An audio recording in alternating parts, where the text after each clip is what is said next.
Sa dinami-dami ng mga isla sa Pilipinas, imposible na wala kang magustuhan kahit isa. Napakaganda ng natural resources natin, lalo ang mga yamang dagat. Alamin din natin kung ano ang mga programa ng lokal na pamahalaan ng Mindoro para lalong pagyamanin at maprotektahan ang ating kalikasan. Ito ang Sa Ating Ito.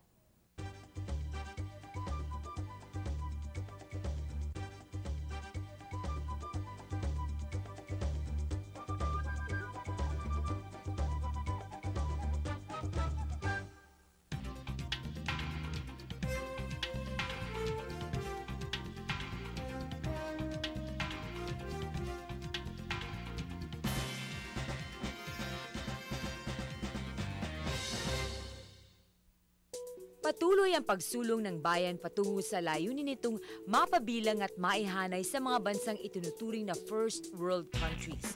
Patutuo dito ang pananatiling matatag ng ating ekonomiya sa kabila ng banta ng pandaigdigang krisis. Ngunit alam niyo ba na ang mithing ito ay hindi makakamit ng bansa kundi dahil sa suporta at tulong ng mga lalawigan sa mga proyekto at programa ng pamahalaan?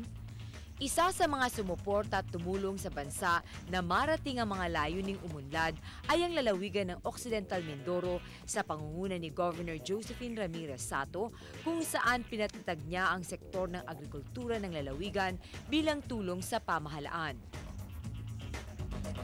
I have said this before and I will say this again. Ang Presidenteng Gloria Macapagal Arroyo, ang isa sa mga presidenteng we believe understands agriculture very much. Alam niya ang agrikultura.